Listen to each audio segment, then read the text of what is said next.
He was a powerful man who thought he could control everything. Until his daughter's life ended up in the hands of a black doctor, he never trusted easily, and refused to believe someone different could be the one to save her. But what happens when the only person who can keep your child alive is someone you judged unfairly your whole life? Would his prejudice cost him the one thing he loved most? Or would he finally learn a lesson that could change everything? Before we go into this story, let us know in the comments where you are watching or listening from today. And make sure to subscribe to our channel for more stories like this. The morning had started like every other for Jacob Fenton. A man of wealth and influence, he was used to getting what he wanted whenever he wanted it. His business stretched across several states, and his reputation came with decades of financial success. Yet, for all the power he held in the boardroom, nothing could prepare him for the phone call that destroyed his world. "Mr. Fenton," the voice on the other end was calm but steady. "Your daughter, Emily, is in the hospital. There's been an accident." Time froze, his breath caught in his throat. Emily, his only child, the light of his life. She had been hurt. Without waiting for more details, Jacob rushed to the hospital. His black luxury SUV flew through the busy streets of New York. The honking cars and noise of the city faded away. He thought only of his daughter. When he arrived at the hospital, he was met by a wave of nurses and doctors rushing around. The bright lights and smell of antiseptic hit him, but his eyes searched only for Emily. "Where's my daughter?" He pushed through the doors of the emergency room, frantic. "Where is Emily Fenton? I need to see her now." His voice was sharp, a mix of fear and authority. Most people usually bent to his demands. The nurse at the desk stayed calm. She checked the screen. "Room 412, Mr. Fenton. The doctors are with her." The word doctors barely sank in. He turned quickly and hurried down the endless hallways past stretchers and worried families. None of it mattered. He needed Emily. When he reached the room, his heart almost stopped. His 16-year-old daughter lay pale and still connected to wires and machines. The steady beep of the monitor was the only sound that gave him hope. Jacob's breath came short and painful. For the first time in his life, he felt powerless. A nurse stood adjusting the IV. But Jacob's eyes landed on the man at the foot of the bed, a tall, calm black doctor with a white coat and stethoscope who was reviewing the chart. "I'm Dr. Samuel Green."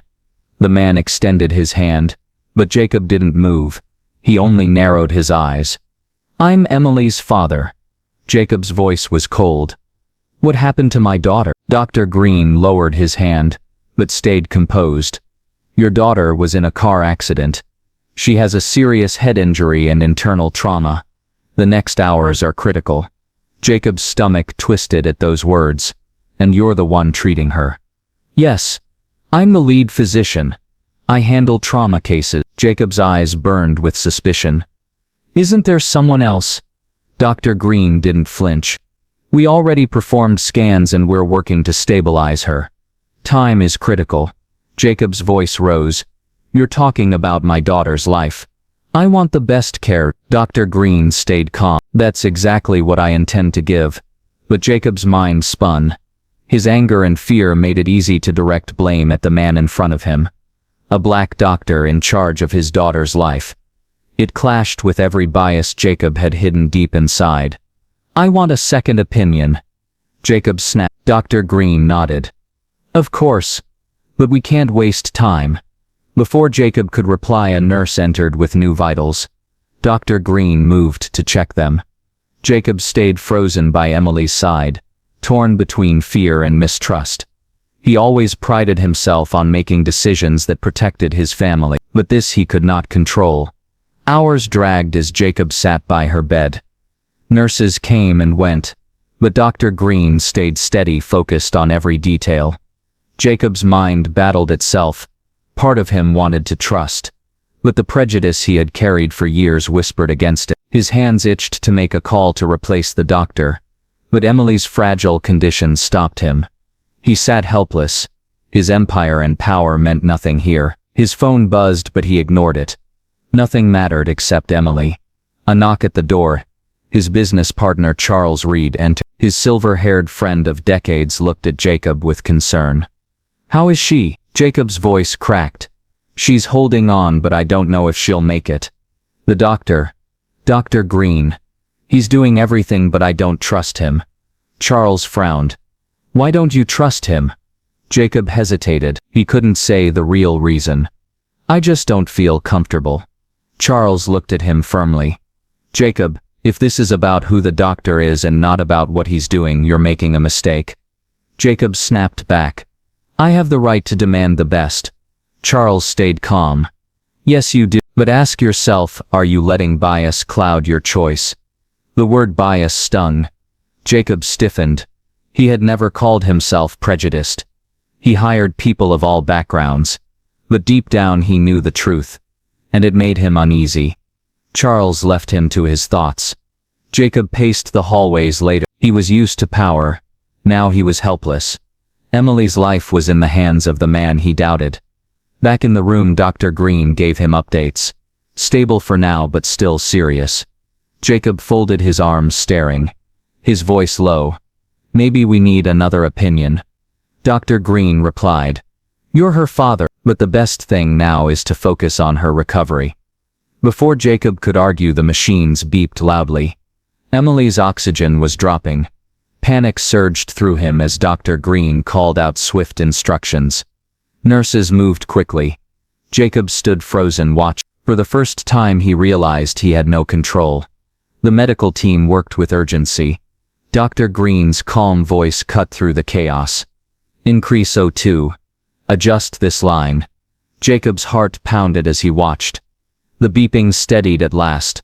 She's stabilized, Dr. Green said, wiping his brow. But we must stay alert.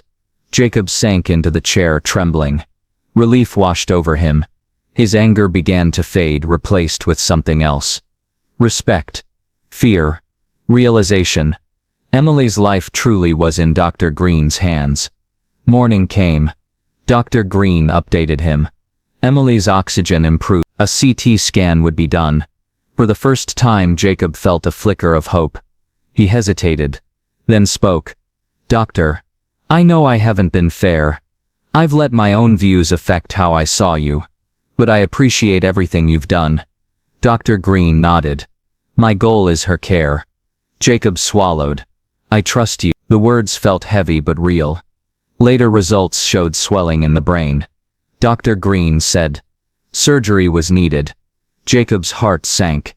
And you're leading it? Yes. I've done this many times. Jacob's fear was huge. But he forced himself to nod. Do whatever you must. Save my daughter. Dr. Green promised they would. The waiting room felt like a prison. Jacob sat with hands clasped as hours dragged. His business meant nothing. Only Emily mattered. Memories of her as a child filled his mind. He realized how wrong he had been.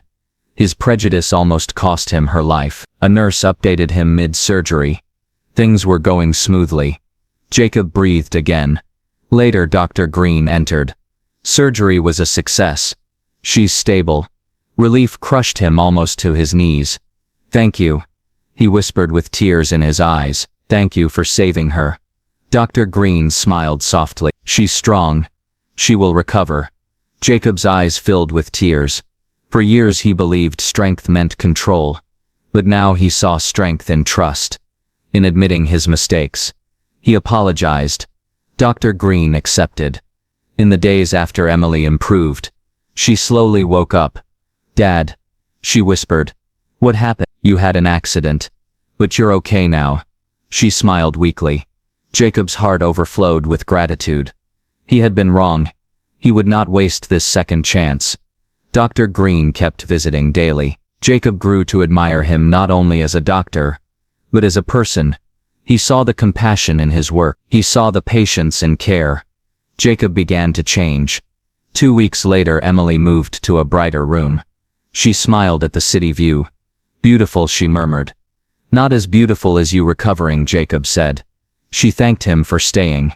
He realized being there wasn't about money or control. It was about love. One day Jacob stopped Dr. Green in the hallway. Doctor, I was wrong. I judged you unfairly. You saved my daughter and taught me something too. Dr. Green replied gently.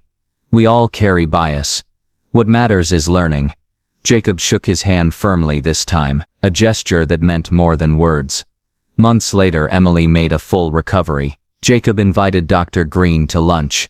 They talked about family and life. Jacob realized he had gained not just respect, but a friend.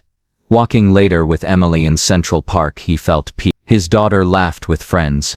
She was alive. He had changed. The weight of prejudice was gone. "Dad, you seem quiet." Emily smiled. "I'm okay, sweetheart. Just lucky to have you." She laughed playfully. "You sure are." Jacob chuckled. "More than you know," and they walked on side by side.